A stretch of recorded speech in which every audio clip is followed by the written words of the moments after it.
이번 시간에 마음의 법칙에 대한 얘기를 했습니다. 그래서 마음은 항상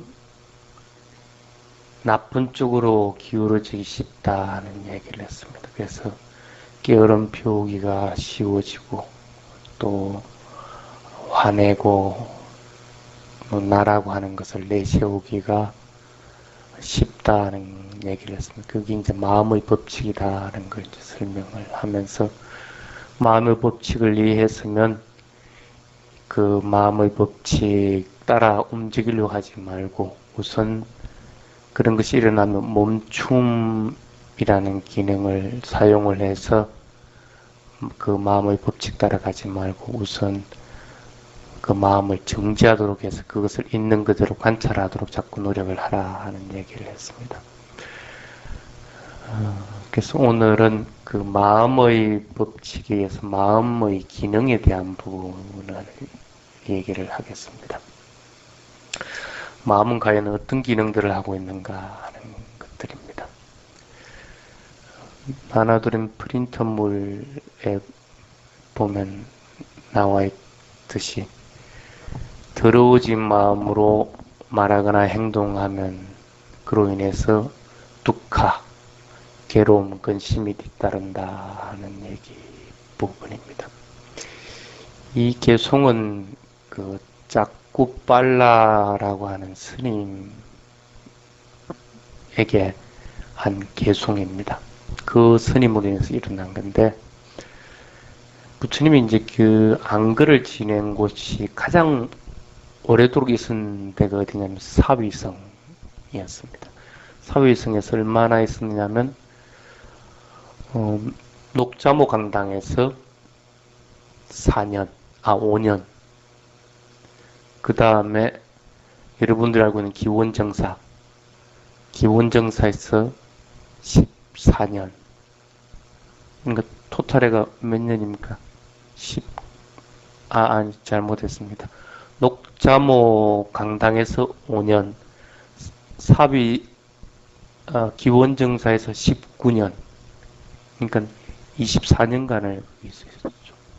부처님이 44 안글을 지내셨는데 24년간 안글을 거기서 지냈으니까 거의 반 이상을 이 사위성에 있었습니다. 사위성에서 일어났던 것들이 경전의 거의 대부분을 차지하다시피 하는데 어쨌든 이것도 이제 사위성에서 일어났던 그 아주 부유한 분이 자식이 없어서 늦게서 이제 자식을 가지게 됩니다.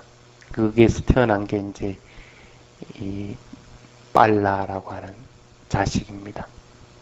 빨라라는 의미가 뭐냐면 애지중지하고 보호한다는 뜻입니다. 그 늦게 태어났으니까 얼마나 애지중지했겠어. 근데 한번 태어나니까 또 동생이 또 하나 태어나네. 그래서 큰 애는 마하빨라라고 그러고 동생은 작은 애라 해가지고 쫄라빨라라고 이렇게 이름을 붙여서 살았는데 부모가 죽고 나서는 이제 가업을 이제 이 빨라 형제 둘이서 이제 이어나가게 됩니다. 그러다가 마하빨라가 어느 날 사람들이 굉장히 분주하게 절로 가거든. 이 절로 갈 때 보니까 음료수 들고 가고 뭐 약품들도 들고 가고 뭐 이런다고. 그래서 그럼 어디 가는데 그렇게 들고 가느냐 하니까 우리 그 부처님하고 이제 제자들이기 때문에 그게 올릴 공약물이다 하고 얘기합니다. 지금도 마찬가지인데 테라와다 불교의 전통 중에 하나가 뭐냐면 제가인들은 오전에는 스님들에게 음식물을 공양을 올리는 의무가 있고 오후가 되면 마실 것들 그리고 약품들 이런 것들을 공양을 의무가 있습니다. 그래서 내가 선언에 오전에 가느냐 오후에 가느냐에 따라서 가져가는 물품이 틀리집니다. 오후에는 음식을 가져갈 수가 없잖아요. 스님들이 잡수질 않으니까. 그러니까 오후에는 음식을 가져가지를 못합니다. 우리 한국에서는 오전에 가나 오후에 가나 막 그냥 과일 가져가서 이제 부처님한테 올리고 이러는데 테라와다에 볼 것 같으면 잘못된 부분이죠. 어쨌든 오전에는 음식물들이고, 오후에는 이제 마실 것들 위주로 이렇게 가. 그래서 이제 자기도 친구 따라 강남 간다고 이제 음식물, 이제, 음식물한다 마실 것들을 준비해가지고 이제 가가지고 스님한테 공양 올리고 부처님 법을 들었어요. 부처님이 그때 법을 대부분 설한 행태들이 어떠냐 하면 개차법이라는 행태들을 띱니다. 그 개차법이라는 게 뭐냐면 재가인들을 대상으로 할 것이냐 아니면 출가인들을 대상으로 할 것이냐에 따라서 법을 설하는 방법이 틀립니다. 재가인들을 대상으로 할 것 같으면 보통 혼자 그리 가지고 있지 말고 자꾸 나누도록 하라. 그리고 개를 잘 지키고 도덕적인 행위들을 갖다가 잘 이어나가라. 그러고 나면 너희들은 틀림없이 다음 세상에서는 좋은 세상에 태어나고 이럴 것이다 하는 그런 사후의 이익에 대한 얘기들, 이런 것들을 위주로 이렇게 얘기를 합니다. 근데 출가자가 있을 경우에는 경우가 틀리집니다. 쉽게 말하면 욕심을 버리는 얘기들을 많이 합니다. 욕심을 버리고 또 수행을 할 때는 화를 다스릴 때는 어떻게 해야 된다 하는 이런 위주로 얘기를 하고, 그 다음에 이어져서 마무리를 하는 게 그렇게 했을 때 어떤 이익들이 있다 하는, 뭐 열반의 이익이라든지 아니면 내가 그런 그 욕심을 버림으로 인해서 마음이 자유로워지고 어떤 것에 걸림이 없는 이익이 있다든지 이런 행태들로 이제 법을 설하게 됩니다. 그걸 이제 이름하여서 이제 부처님이 개차법이다 하고 얘기를 합니다. 그런데 이제 그날은 이제 모여있는 사람들이 일반 대중들이 많았던 모양이라. 그러니까 당연히 부처님이 보시지계 생천이라는 이걸 주제로 해서 이제 법을 설하는데, 법을 설하는 게 이 마빨라가 듣기에는 아주 귀에 속속 들어오거든. 아, 이건 내 혼자 자꾸 내가 부자라해서 내 것만 자꾸 가지려고 했다가는 오히려 사회에서 따돌림을 당할 수가 있다는 거야. 부처님 그런 식으로 얘기하거든. 보시에 대해서 얘기를 할 때도 쉽게 얘기하면 내가 돈이 많아서 큰 집을 지었다. 여기 지었는데 이것이 아까워가지고 아무도 못 들어오게 한다. 그럴 것 같으면 어떻게 하겠어요? 이 안에서는 내 혼자 생활해. 외롭게 살아가야 된다. 근데 그렇지 않고 내가 아무리 돈이 많아서 이 집을 지었더라도 다른 사람들 초청해서 같이 밥도 먹고 이 속에서 떠들고 놀고 할 것 같으면 굉장히 행복해진다. 이게 행복하다는 것이 어떤 것인가 하는 걸 갖다가 보시지계 생천이 예를 들어가지고 이렇게 조목조목 얘기해 주거든. 그러니까 빨라가 그 법문을 듣고 아 그래 저거다. 저게 바로 진리라는 것이다 하는 생각을 합니다. 어느 다른 그 종교의 지도자도 그런 식으로 법을 설해 주지는 않거든. 그러니까 보시를 설명한다 같으면 무조건 스님들한테 많이 베풀어라, 다른 사람들한테 많이 베풀어라 이렇게 얘기하지. 그게 어떤 이익이 있고 그렇지 않을 경우에 어떤 잘못이 있는 것에 대한 것들은 설명을 해주지 않는데 부처님은 아주 그걸 자세하게 해주거든. 비유를 들어가지고. 그래서 마음이 동해가지고 이제 출가를 하려고 그럽니다. 동생은 물론 많이 반대를 하죠. 그래도 어쨌든 출가를 합니다. 출가를 해가지고 원래 스님들이 출가를 하면 5년간은 은사 스님 곁을 떠나지 못하게 합니다. 지금도 꼭 마찬가지입니다. 만약에 은사 스님이 있는 데가 불편하다 할 것 같으면 그 다음에 차선책으로서 있도록 허락을 해주는 데가 어디냐면 지율자가 있는자, 계율에 대해서 해박하게 잘 알고 있는 스님이 있는데 밑에 가서 시자 노릇을 하라고 그렇게 합니다. 그래서 지금도 이 스님들 그 성녀증에는 보면 여러분들 같은 주민등록증 같은 행태가 아닙니다. 쉽게 말하면 거기에는 내가 언제 계를 받았고 계사 스님은 누구고 그 다음에 다른 스님들은 누구가 참석했고 하는 걸 조목조목 다 적어놓습니다. 한 페이지가 그거로 다 있습니다. 그러나서 지금 계를 받고 나서 내가 지금 머무르고 있는 사찰이 어디다 하는 것까지 다 한쪽에는 또 적어놓습니다.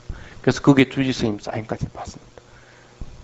그렇게 해가지고 나서 안거가 또 한 해 지나면 또 한 거 지났다고 그것도 기록을 하고. 그래서 책 같습니다. 스님들 성녀증이. 그리고 만약에 다른 사찰에 갈 경우에는 여기 있는 사찰 스님이 이 스님이 그거 가니까 이런 부분에 대해서 잘 좀 지도해 주시오 하면서 사인을 또 해주고. 그럼 그 절에 가서는 이번 결제는 이 스님이 여기서 머문다는 걸 또 사인을 해야 되고. 이런 게 이 승려증입니다. 그러니까 낱낱이 자기의 행적이 그대로 이제 드러나지는 것들이죠. 어쨌든 5년간 그렇게 지내가지고 이 빨라가 지내고 나서 이제 부처님한테 와서 수행법에 대해서 이제 물어봐서 이제 수행을 하려고 합니다. 그게 이제 대부분 테라바다 스님들 일반적인 패턴입니다. 처음부터 수행을 바로 시키지는 않습니다. 또 처음부터 경전 공부해라 해가지고 경전만 공부시키지도 않습니다. 우선 계율에 대해서 완벽하게 알도록 시키고 나서 이제 순차적으로 이렇게 시킵니다.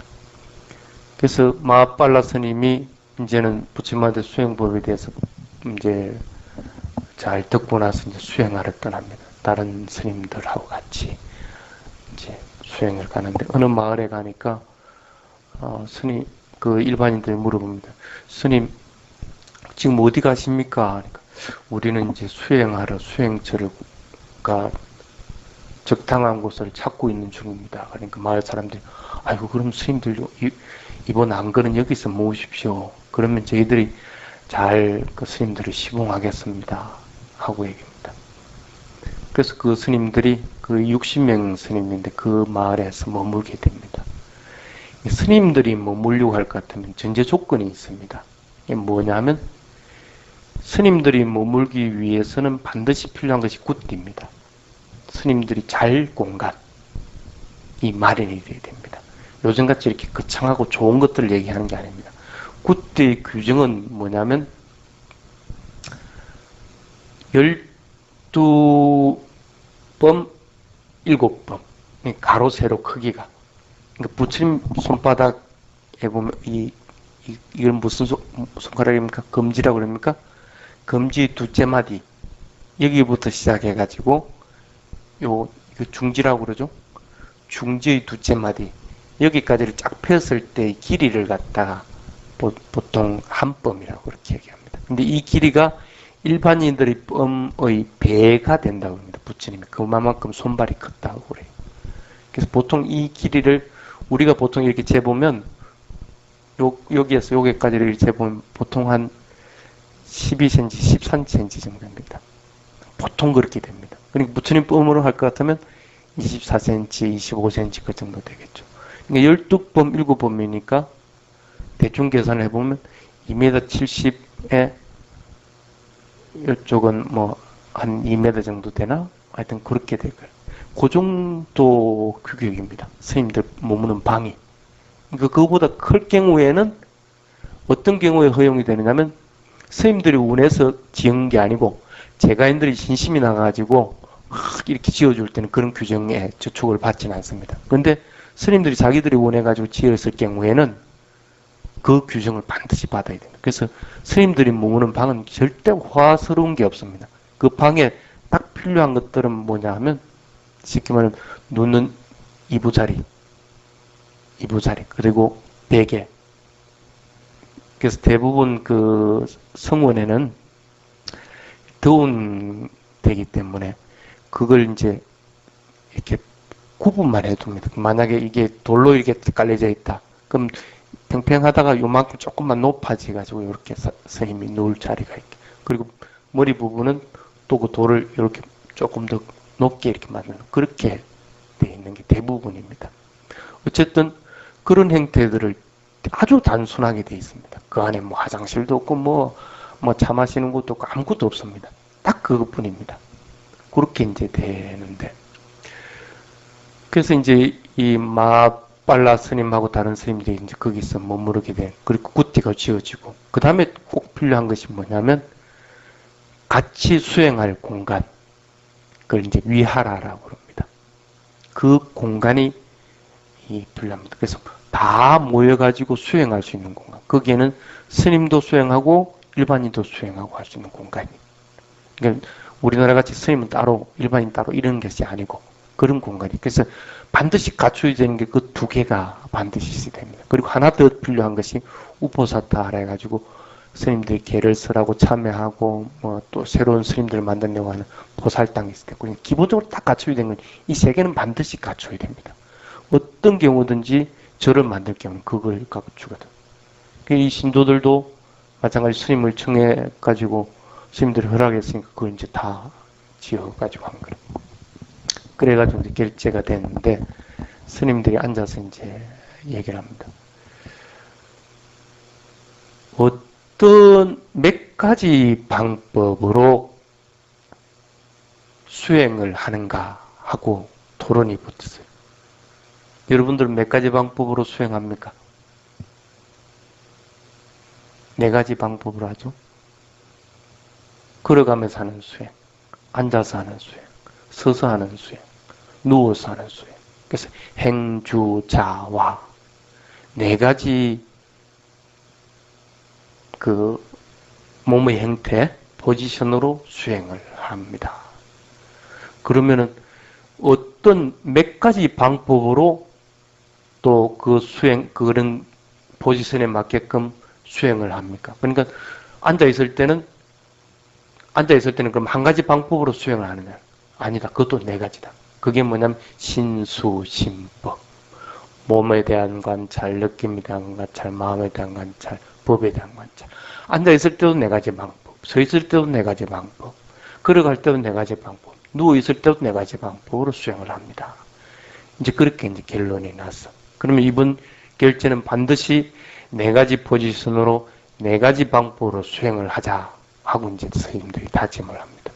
그때 이제 마하빨라 스님이 아니다. 나는 세 가지 포지션으로 하겠다. 그렇게 얘기합니다. 이 세 가지 포지션이라는 건 뭐냐면 눕지 않겠다는 얘기예요. 눕지 않고 앉고 경영을 하고 서고 하는 포지션으로 네 가지 방법으로 신소심법으로서 수행을 하는데 눕지는 않겠다. 세 달 동안. 그래서 자기가 이제 그거는 결정한 거니까. 그래서 결제 날에는 스님들이 그것을 대중에게 공고를 하게 됩니다. 그래서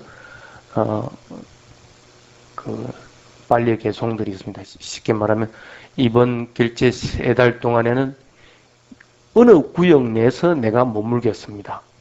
이번 결제 내에는 아니면 이 사원구역 내에서 머물겠습니다. 이번 결제 기간 중에는 나는 어떻게 수행하면서 어디에서 머물겠습니다 하고 개송을 외우는 것이 쉽게 말하면 결제의 시작입니다. 그게 이제 전통적으로 쭉 내려오는 건데 그렇게 해서 이제 마하빨라 스님은 결제를 하게 됐거든요. 세 달 동안 눕지 않는다는 건 쉬운 게 아닙니다. 쉽게 말하면 눕지 않는다는 것은 자지 않는다는 얘기와 마찬가지입니다. 수행이 무르익었으면 괜찮은데 이제 마하빨라 스님은 겨우 이제 5년이 지난 스님입니다. 그러니까 병이 안 생길 수가 없는 거예요. 자지 않으니까 뭔 병이 최고 먼저 들어오겠어요? 눈을 자지 않는다는 건 눈을 감지 않는다는 얘기거든. 그러니까 눈이 계속 따가워오면서 눈에 눈병이 생긴 거예요. 근데 아까 제가인들이 오후에 사원에 갈 때는 뭘 시주물로 가져간다고 그랬어요? 약하고 음료수거든. 그래서 신도들도 결제 날에는 뭐라고 이제 그 대중들에게 이제 구하느냐 하면 이번 결제 기간 동안에는 약품을 내가 조사를 하겠습니다. 이번 결제 기간 동안에는 뭘 하겠습니다 하고 자기들이 이제 그 약속들을 해요. 부는 의식들이 있는데 어쨌든 그렇게 스님들의 그 약품 내가 다 조달하겠습니다 하는 사람이 하나 있었거든요. 그 마하빨라 스님 보니까 눈이 충혈되고 안 좋거든요. 그래서 스님 그러면은 내가 약을 드리니까 이 약을 갖다 코에다 이렇게 넣으십시오. 그 인도의 의학은 우리하고는 조금 틀립니다. 우리는 아픈 데를 직접적으로 이렇게 치료를 하는데 인도 의학은 그런 방법을 안 씁니다. 부대적인 것들을 다스려가지고 그것을 치료하도록 하는 것이 인도 의학입니다. 그래서 시간이 좀 오래 걸립니다. 그 대신에 근원을 해결을 합니다. 어쨌든 이 약도 마찬가지로 코로 엮는 거라. 근데 코로 여야 되는데 눕지 않는데 어떻게 코로 열 거라. 근데 코로 여면 약은 어떻게 돼? 흘러버리는 거야. 시간이 자꾸 지나도 이 눈이 안 났거든. 그래서 이제 이 제가자가 물어봅니다. 스님, 약을 지금 사용하고 있습니까? 사용하고 있다. 사용을 하고 있거든. 그래요. 그럼 어떻게 사용합니까? 누워서 사용합니까? 앉아 사용합니까? 이 스님이 대답을 안 하는 거예요.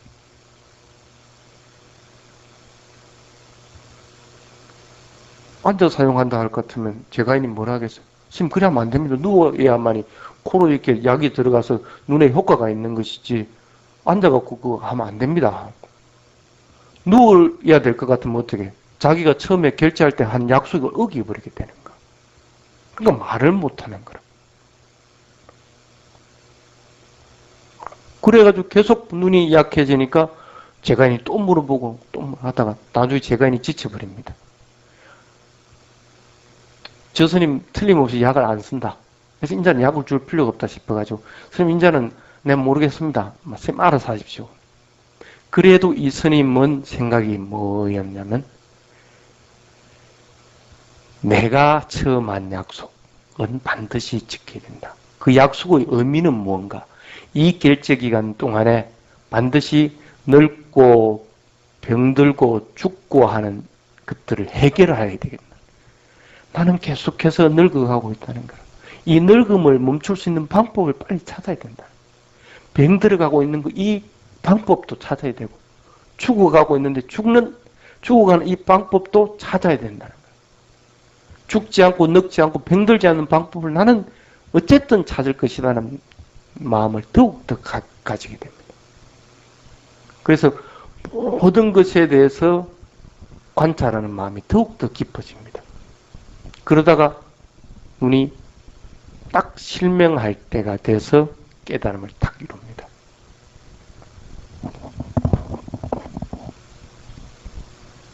실명을 하니까 어떻게 되겠어요? 아무리 깨달음을 이뤘지만 눈을 볼 수가 없습니다. 결제가 끝나고 나선 사람들은 거기 있는 스님들이 참 수행 잘했다는 사실을 압니다. 진짜 열심히들 했다. 그런데 수행 전통은 그 테라와다의 전통은 뭐냐면 결제가 끝나고 나면 반드시 부처님한테 가서 인사하는 거라. 그래서 수행 점검을 받는 거거든. 이제 떠나야 되겠다. 그래서 이제 스님들이 떠나게 됩니다. 근데 이제 그 마하빨라 스님은 먼저 가라고 그럽니다. 내가 여러분들하고 같이 갈 것 같으면 느리진다는 거야. 앞을 못 보기 때문에.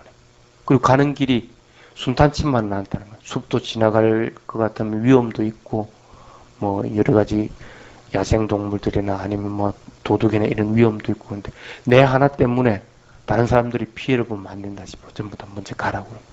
그러면서 부탁을 하기를 내 동생이 있는데 내 동생한테 가서 그 행님 되는 스님이 여기 있으니까 나를 갖다가 데리고 와달라 하고 부탁을 해라 하고 그러거든. 그래서 이제 이 스님들이 부처님한테 가서 인사드리러 가면서 이 스님의 동생한테 가서 얘기를 합니다. 동생이 이제 갈 행편이 못 되니까 조카를 보냅니다. 근데 이제 조카를 보내면서 추가를 시켜 3일을 만들어가지고 이렇게 보냅니다. 그래서 이제 이 마빨라 스님이 그 조카의 인도하에서 이제 부처님을 뵈러 갑니다. 그러니까 당연히 지팡이가 있으니까 지팡이 한쪽 끝을 줘가지고 이제 조카가 잡고 이제 이렇게 가게 되죠.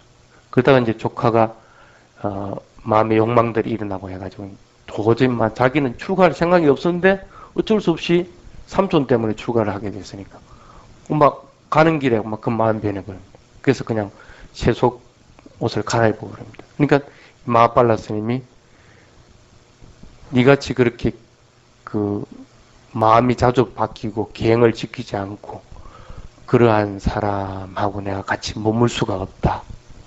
그러니까 보내버립니다. 숲에서 그 눈먼 스님이 혼자 있을 것 같으면 얼마나 큰 위험이 있겠어요. 어쨌든 가까스로 해가지고 이제 부처님한테 오게 됩니다. 부처님한테 오게 됐긴 됐는데 계속 수행하던 버릇이 있기 때문에 그 주처에서 이제 내일 이제 그 아침 되면 이제 부처님한테 가서 인사를 드려야 돼. 그래서 이제 새벽에 일찍 일어나가지고 이제 경영을 이렇게 열심히 합니다. 그래서 수행처에는 뭘 갖춰주냐면 굿띠들이라고 스님들이 거주하는 공간이 있으면 그 앞에 반드시 갖춰야 되는 게 뭐냐면 경행대입니다. 경행대. 그래서 일직선으로 쭉 이렇게 표시를 해놔놓는 경행대를. 그래서 거기는 반드시 스님들이 그 길로만 경행을 합니다. 다른 데를 경행을 하는 게 아니고. 그래서 굿띠 앞에는 경행대를 반드시 이렇게 만들게 되어 있습니다. 그래서 자선을 하고 나와가지고 그 경행대에서 경행을 하고. 새벽이니까 벌레들이 많다. 경행을 할 것 같으면 어떻게 돼? 벌레를 죽이게 되는 거예요. 다른 스님들이, 먼저 갔던 스님들이, 마하빨라 스님이 부친 뵈러 왔다는 소식을 듣고 반가워갖고 마하빨라 스님 뵈러 옵니다. 근데 가보니까 벌레들이 막 죽어 있거든. 그래서, 이런 일이 있으면, 아라하니, 깨달은 분이 생명을 죽였다는 거예요. 생명을 죽였다. 어째서 이런 일이 있을 수가 있느냐? 부처님한테 가서 이렇게 물어봅니다. 그때 이제 부처님이 그런 얘기를 합니다. 어쨌든 과거 전생에 이 마하빨라가 거짓말한 죄가 있다는 거라. 그러니까 눈병을 치료해주는 사람에게 내가 이 눈병을 치료가 하고 나면 내 자식과 내 마누라를 갖다가 당신이 종으로 삼도록 해주겠다. 이것만 빨리 치료해도. 그러니까 치료가 다 됐는데 치료가 되면 어떻게 돼? 자기 자식을 종으로 써야 되거든. 그게 겁나가지고 치료가 안 됐다고. 안 보인다고. 그러니까 의사가 화가 나가지고 이 약속을 안 지킨다. 거짓말 한다는 사실을 알고 오히려 눈을 더 멀게 해버립니다. 그런 인연으로 인해서 이 생에서 스님이 돼서 깨달음을 이루지만 눈이 멀게 됐다는 거예요. 어쨌든 그런 그 행위로 인해서 일어났다는. 그래가지고 개송을 한 것이 뭐냐면 지금 이 더러워진 마음으로 말하거나 행동하면 그로 인해서 괴로움이 따른다. 모든 행위는 마음이 앞서 있고 마음이 주인이고 마음이 만들어낸 것이다. 그래서 그렇지 않고 깨끗한 마음으로 말하고 행동하고 할 것 같으면 즐거움이 따른다. 이 개송을 해줍니다. 이 개송을 해주면서 이제 그 마하빨라가 아니라 눈이 멀었다 해가지고 짝구빨라라고 그렇게 얘기합니다. 짝구빨라에게는 그 잘못이 없다. 그러니까 벌레를 죽인 것에 대한 잘못이 없다고. 왜? 모르고 한 것들이기 때문에. 모르고 한 것들은 죄가 되지 않는다. 그런 얘기를 하게끔 됩니다. 그러면서 이제 여기서 나오는 게 뭐냐면 이 마음의 기능입니다. 나쁜 마음으로 행위를 하면 괴로움이 따르고 좋은 마음으로 행하면 즐거움이 따른다. 마음이라는 것이 과연 어떤 것이기에 이렇게 되는가 하는 부분에 대한 얘기입니다.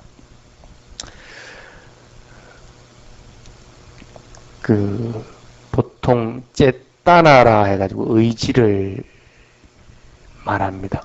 의지, 어떤 것, 무엇인가를 하고 싶다 하는 그런 기분. 그걸 이제 쨌다나라고 합니다.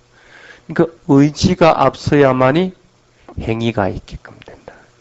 여러분들도 수행을 할 때 걷고자 하는 마음이 있어야만이 걷는 행위가 있게끔 되고, 듣고자 하는 마음이 있어야만이 들을 수 있게 되는 거고, 말하고자 하는 마음이 있어야만이 말을 하게끔 된다. 의지가 앞서야만이 행동과 말이 따른다. 그게 마음의 법칙이라는 거예요. 마음이 항상 앞서는 것이지 행위나 말이 앞서고지는 않는다는 거예요.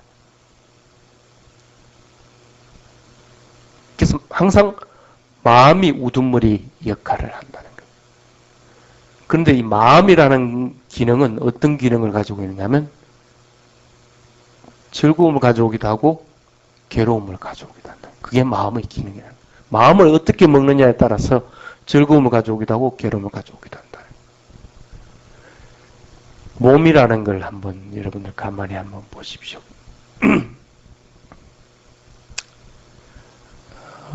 마음으로 알면서 행하는 행위들이 있습니다. 그렇죠? 여러분들 그럴 때 내가 알지 못하면 걷지 못합니다. 마음으로 내가 시키지 않으면. 그러면 쉽게 말하면 걷고 있는 걸 갖다가 내가 마음으로 알아차립니다. 몸으로 하는 기능을 갖다가. 그런데 그래서 말하고 듣고 뭐 냄새 맡고 뭐 밥 먹고 하는 모든 거의 대부분 일상생활들은 우리가 알고 있습니다. 알고 있으면서 하는 기능들이에요. 몸이 하는 거지만. 근데 몸이 하는 것 중에 우리가 모르는 것이 또 있어요.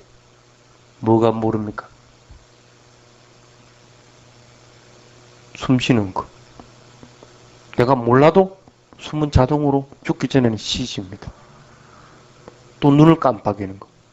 내가 그거 몰라도 여러분들은 모르겠지만 몇 초마다 한 번씩은 눈 반드시 깜빡거리게끔 돼 있습니다. 그리고 내가 몰라도 밤에 자다가 내가 지치닥거리를 한다든지 이런 걸 한다. 몸에도 아는 기능이 있고 모르는 기능이 있습니다. 이 두 가지 기능이 있습니다. 마음의 기능도 꼭 마찬가지라는 거예요. 부처님이 보기에. 즐거움을 가져오는 기능이 있고 또 괴로움을 가져오는 기능이 있다. 그래서 마음도 이와 같이 두 종류가 있다는 사실을 반드시 명심을 해야 됩니다. 그러면 어떨 때 마음이 즐거움을 가져오고 어떨 때 괴로움을 가져오는가 하는 부분입니다. 거기에서는 뭐라고 되어 있어요?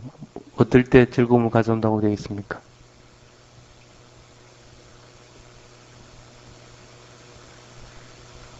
예? 여러분들 프린트물에 뭐라고 되어 있어요?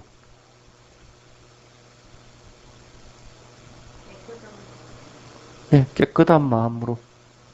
더러워진 마음이 아니라 깨끗한 마음으로, 바른 마음, 선한 마음으로 말하거나 행동하면 즐거움을 가져오는 거고, 그렇지 않고 더러워진 마음, 더러워진 마음으로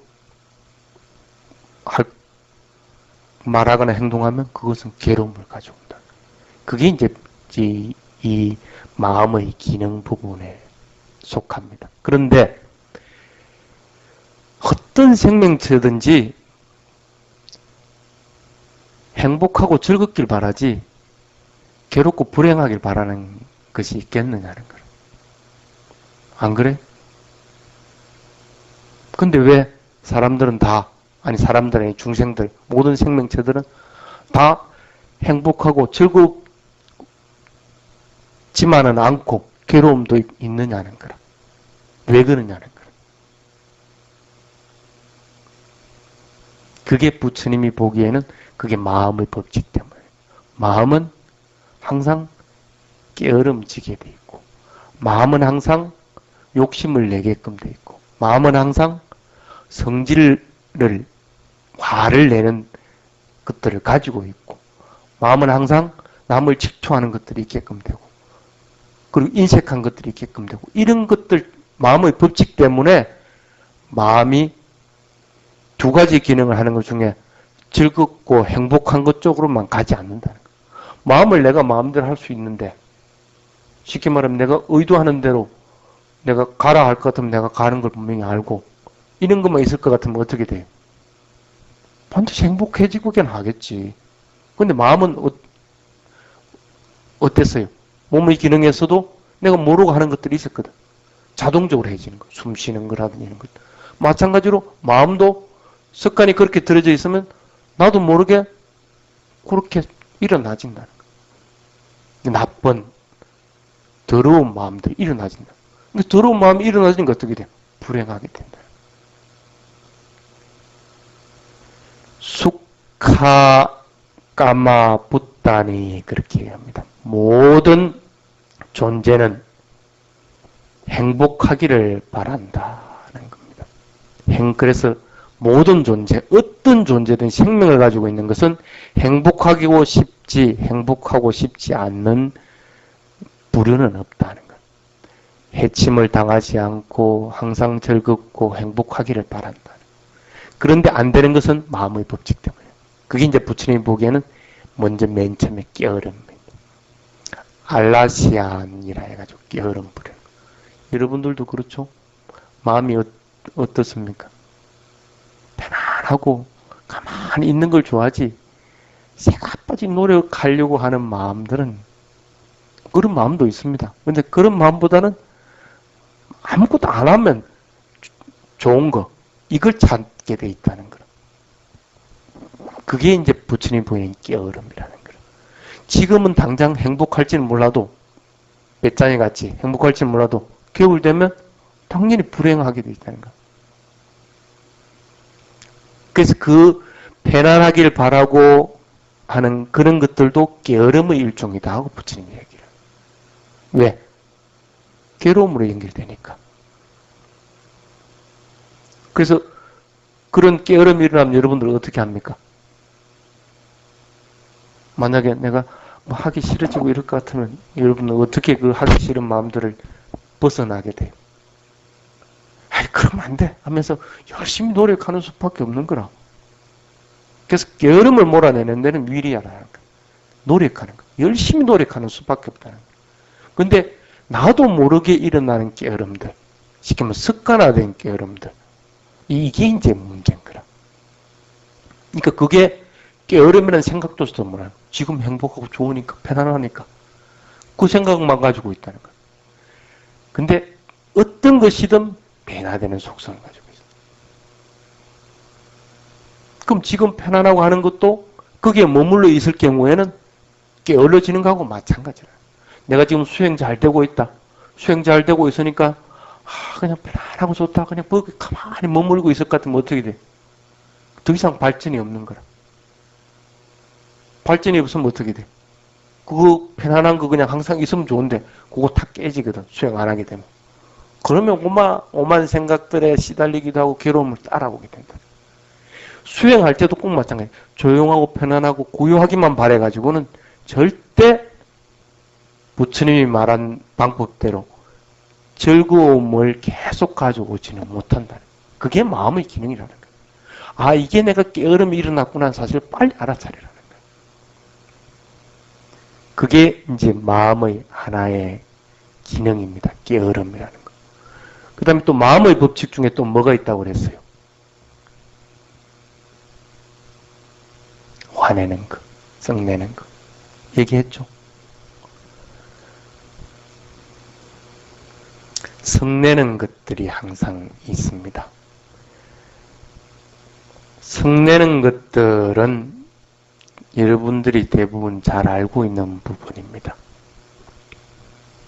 그래서 뭐 내가 화를 내고 있는 사람은 내가 화를 내고 있다는 것은 적어도 알고 있다는 거예요.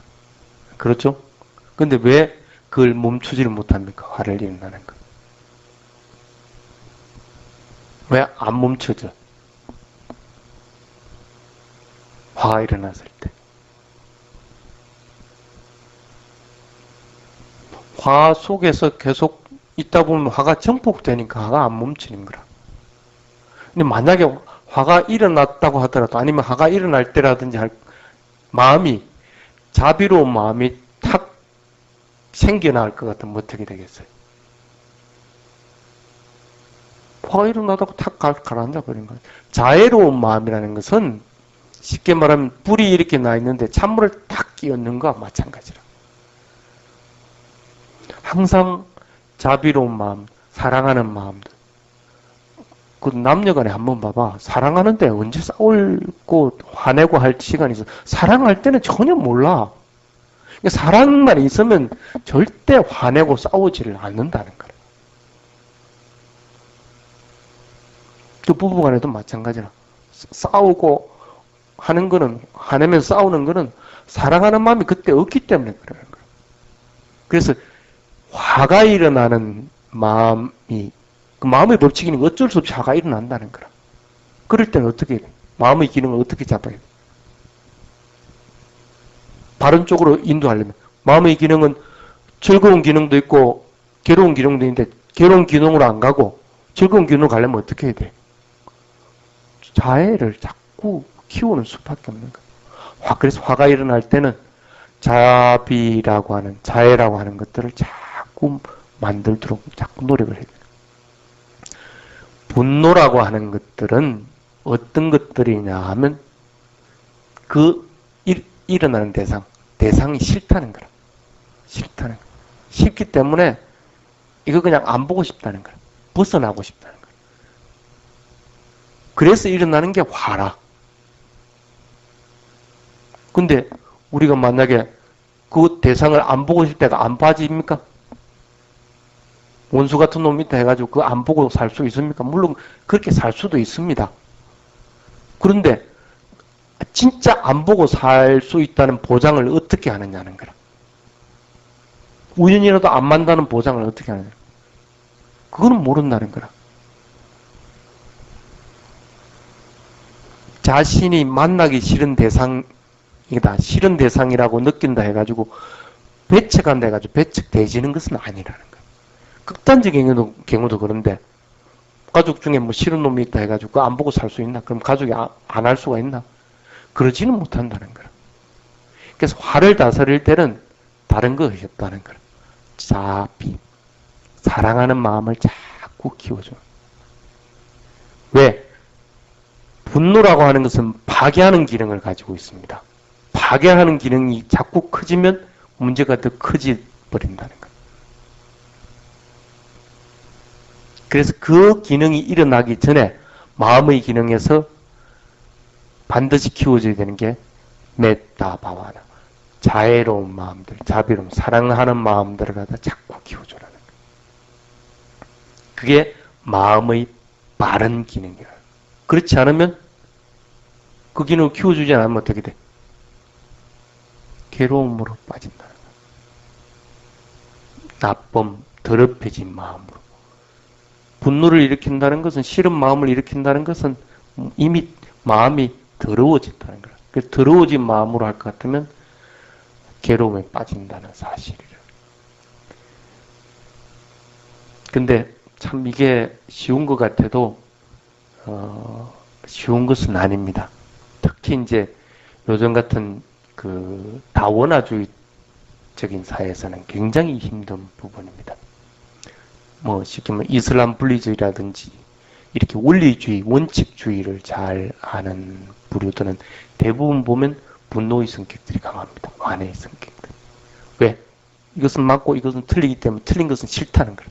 싫기 때문에 배척한다는 거예요. 자꾸 문제가 생기고 싸움이 일어나는 것은 그런 것들이 원인이 큽니다. 우리도 학교 다닐 때 그렇게 해서, 우리도 그렇게 해서. 니는 틀렸다. 틀렸으니까 배척하고 투쟁해야 되는 거예요. 그래서 틀린 것들을 갖다 바른 것으로 개혁하자고 이렇게 부르짖는 거예요. 근데 그게 실상은 보면, 엄밀하게 보면 자기 자신의 분노에 사로잡히고 그것으로 인해 가지고 일어나는 감정들이 더 많았다는 거예요. 그래서 사회가 다원화되면서 그런 부분들이 더 많아집니다. 많아지는 건 틀림없는 사실인데, 그래도 어떻게? 그게 일어나면 내가 불행해지는데, 내뿐 아니라 사회가 불행해지는데 어떡할 거라.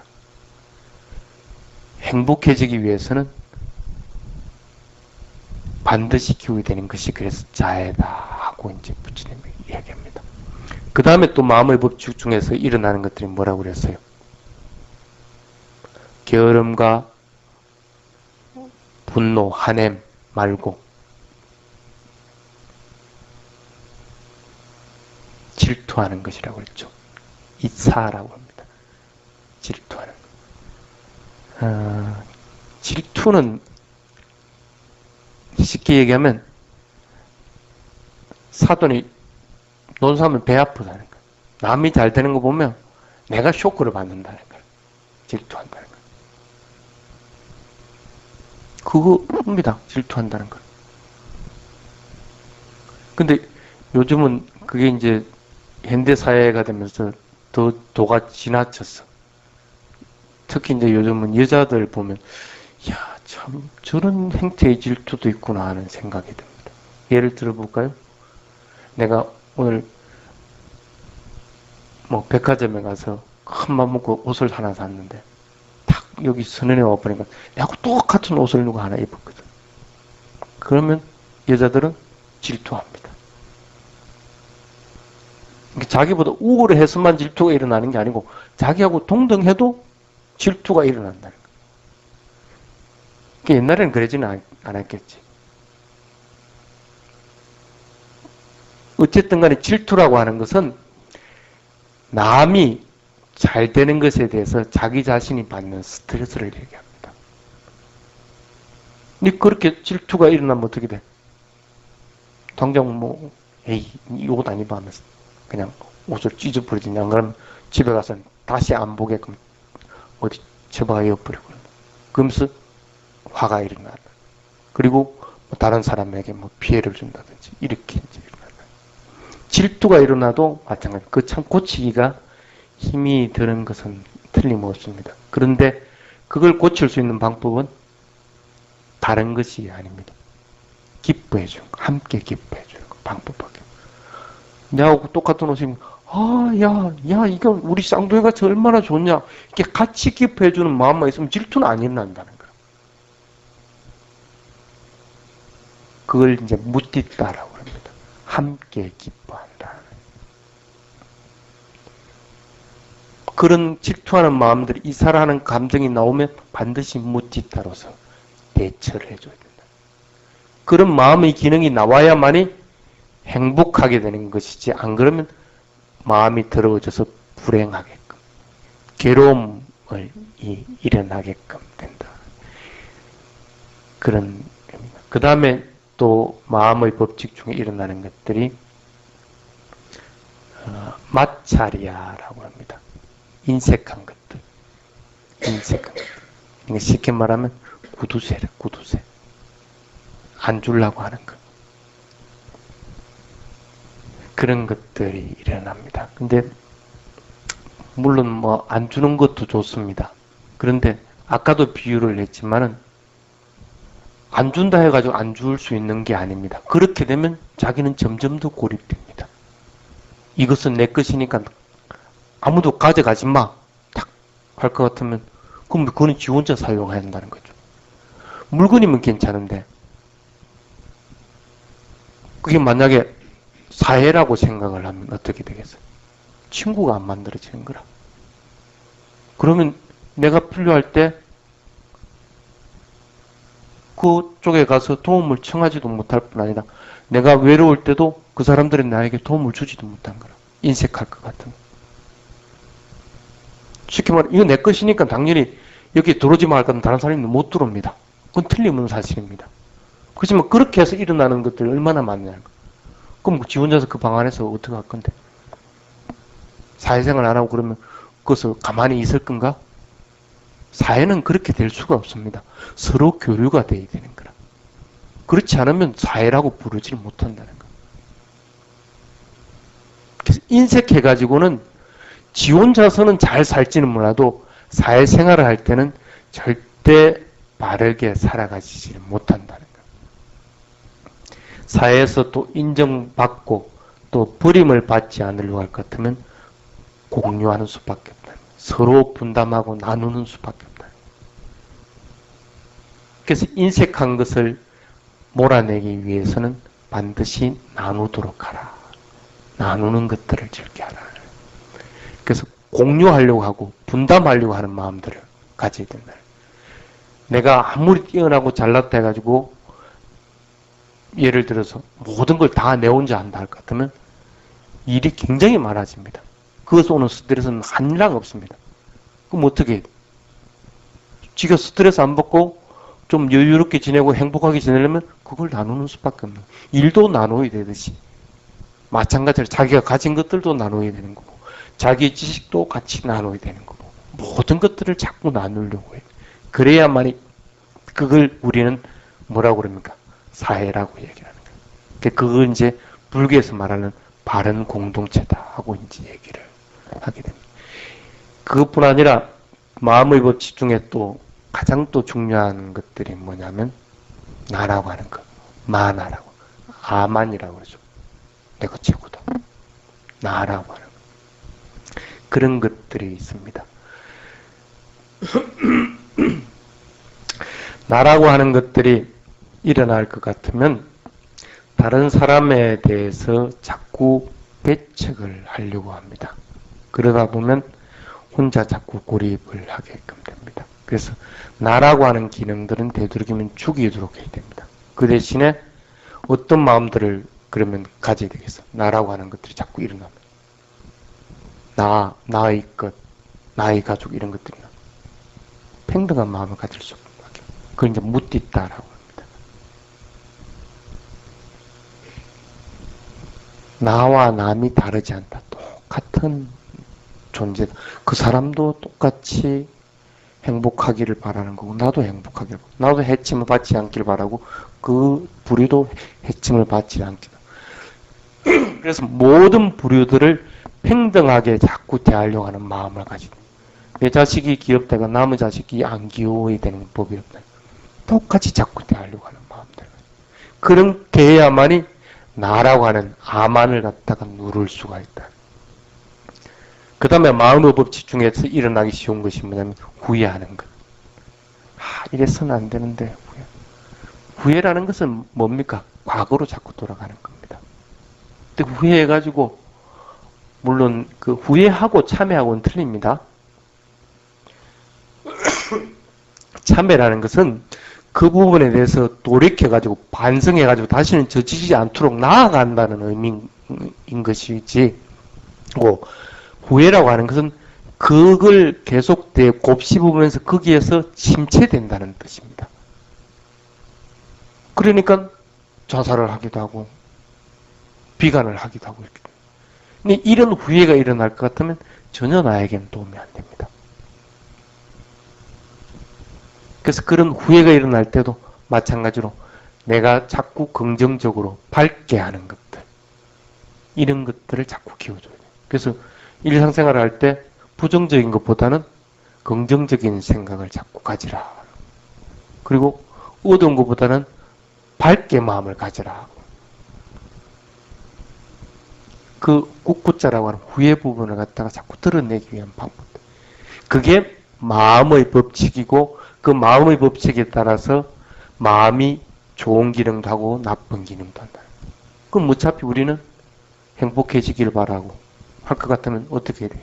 좋은 기능을 자꾸 더욱 개발하는 수밖에 없다. 나쁜 기능을 할 것 같으면 왜? 내가 불행해지니까. 그게 이 부처님이 여기 첫 번째 개송과 두 번째 개송에서 하신 말씀입니다. 왜? 물질적인 것들을 행동하고 말하고 하는 것은 마음이 먼저 앞서야만 일어난다. 그 마음을 갖다가 그 마음의 기능 중에서 불행으로 연결되는 마음의 기능을 일으키려고 하지 말고 행복으로 연결되는 마음의 기능을 일으키도록 하라는 거예요.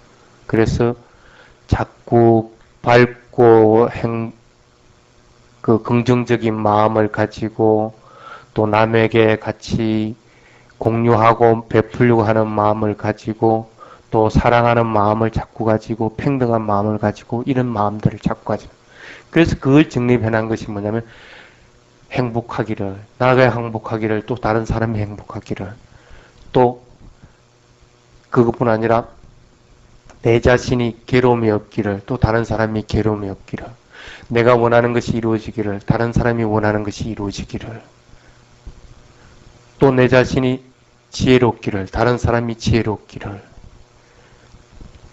이런 네 가지 마음 그걸 사무량심이라고 사무량심을 자꾸 가지도록 하는 것이 마음을 바르게 기능하는 방법이다.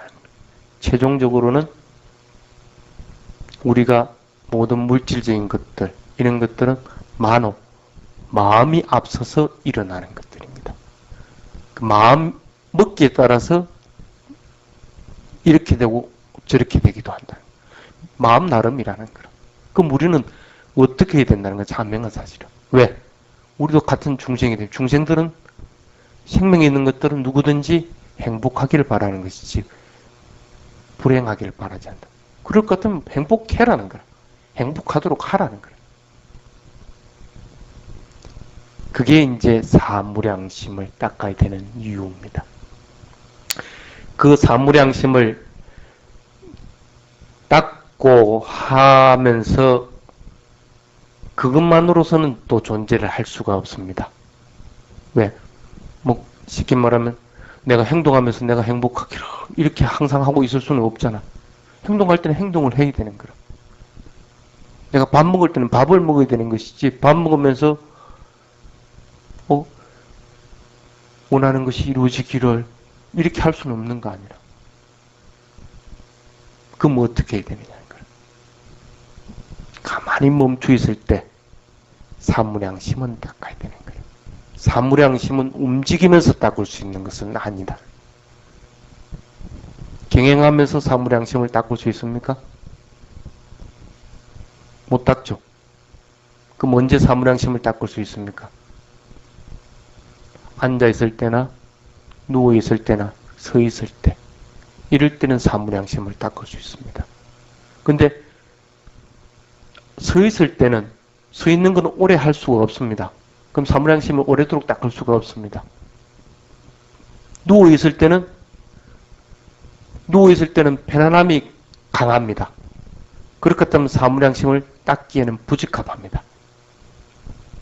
그것보다는 차라리 마음이 편안하고 이미 고해져 있기 때문에 사무량심보다는 수행을 하는 것이 오히려 훨씬 이익이 있다는 거예요.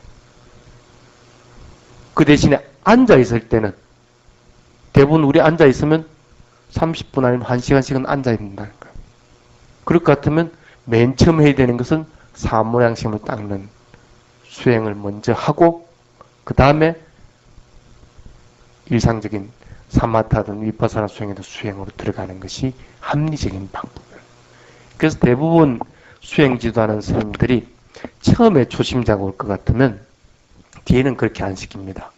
뒤에는 이미 사무량심에 대한 개념이 정립되고 하기 때문에 항상 닦을 수 있기 때문에 그걸 안 시킵니다. 그래서 처음에 왔을 때는 앉아가지고 1분 아니면 2분을 사무량심을 수행을 하라고 합니다.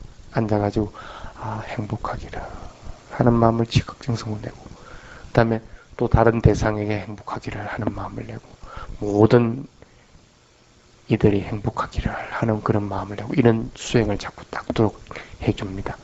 근데 그것도 반드시 방법이 있습니다. 그 방법 따라 하지 않을 것 같으면 그냥 염불 하는 것에 지나지 않게 된다는 거예요. 뭐 행복하기를 한다 해가지고 행복해집니까? 그건 아니죠. 예를 들어 봅시다. 우리는 누구든지 죽게 돼 있습니다. 그럼 죽음에 대해서 수행하는 사람들은 나는 반드시 죽는다 하고 수행을 합니다. 나는 반드시 죽는다. 그래서 죽음 하면서 수행을 합니다. 그 수행할 때 어떻게 하라고 그럽니까? 마지막 죽음의 순간에 일어나는 마지막 임종의식. 그로 인해서 그 다음이 새로운 죽음의 의식이 생겨납니다. 그리고 그 새로운 죽음의 의식, 굿다 찢다라고 하는 그 새로운 죽음의 의식으로 인해서 일어나는 것들이 각가지 이제 현상들이 일어납니다.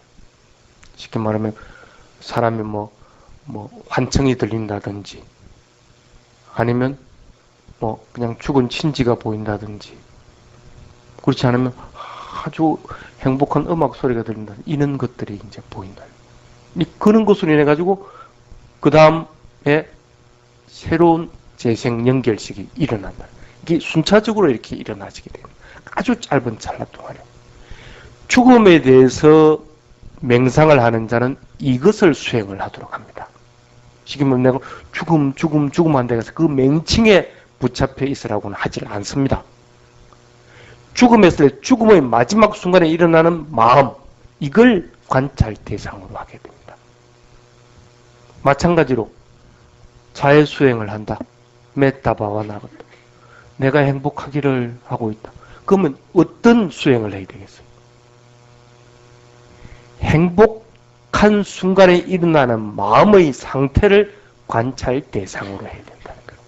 그렇지 않으면 맹칭을 잡고 수행하는 수밖에 없다는 거예요. 행복한 마음이 일어났을 때 어떤 의식이 일어나는가? 그 의식은 어떻게 변해가는가? 하는 것들을 반드시 수행 대상으로 잡아라.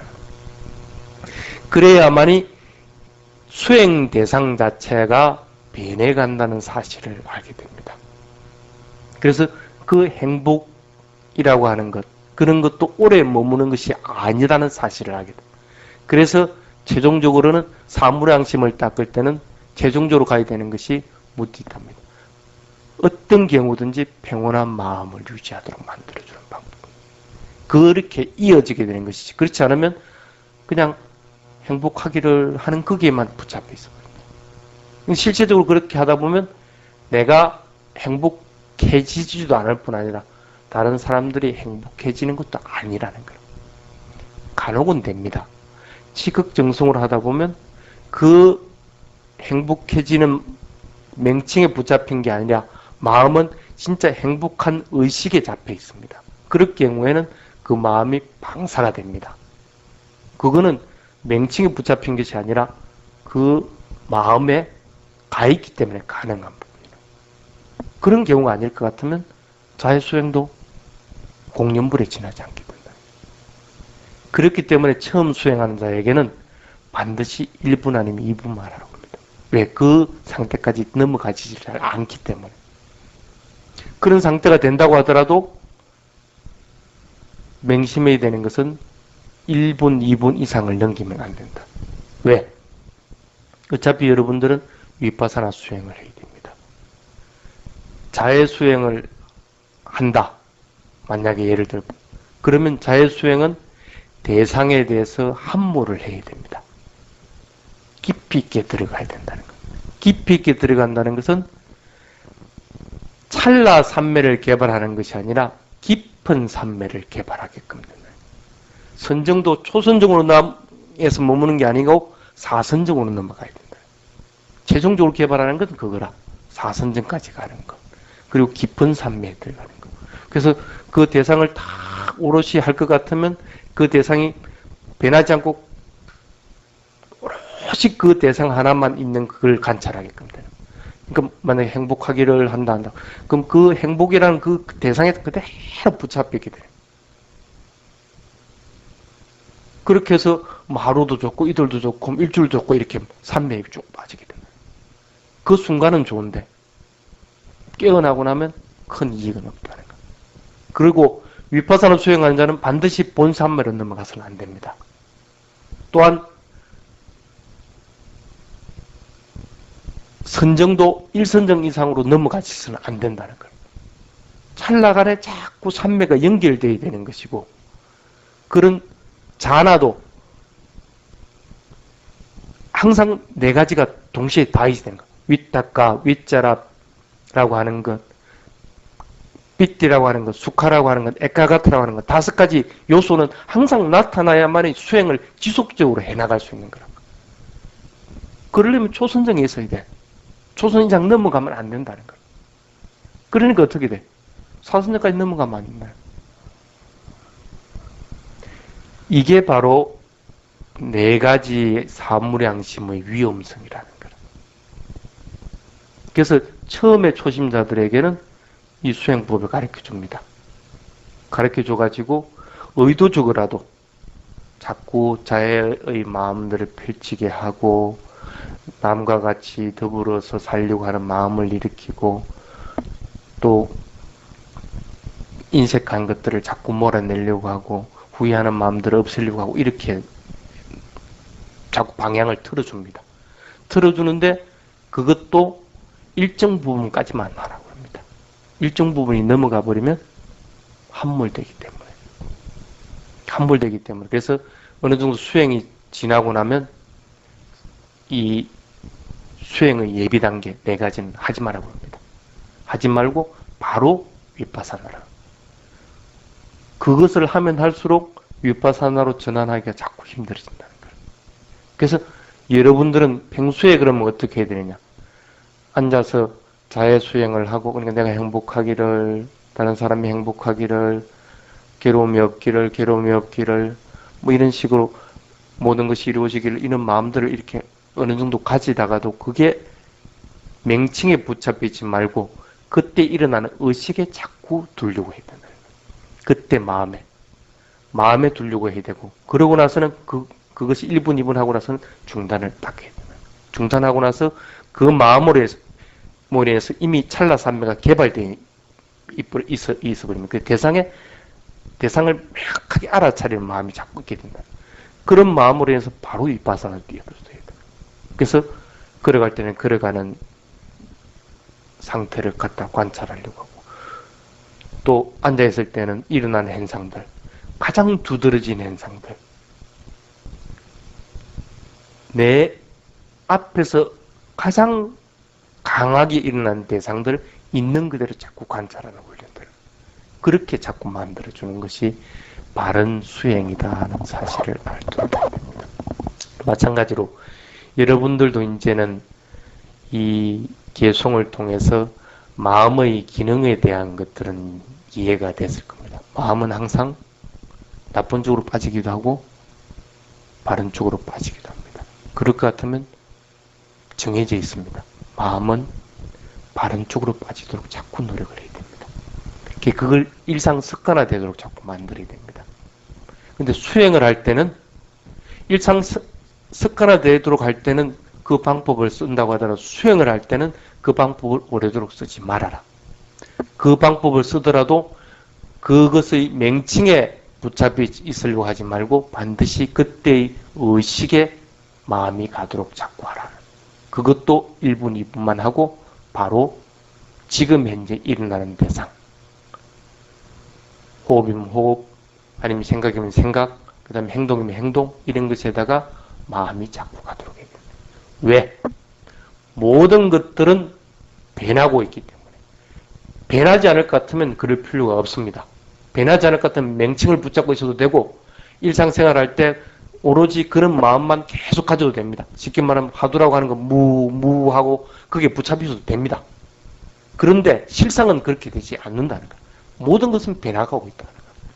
한시도 머무르지 않는다는 거예요. 그럴 것 같으면 수행은 자명하게 돼요.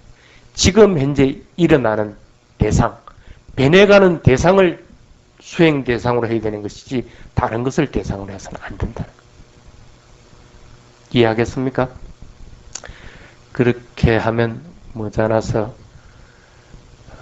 여러분들도 이게 바른 수행이구나 하는 마음들을 가지게끔 됩니다. 그래서 오늘은 수행에서 저번 시간 마음의 법칙에서 마음의 기능에 대한 부분들을 얘기를 했습니다.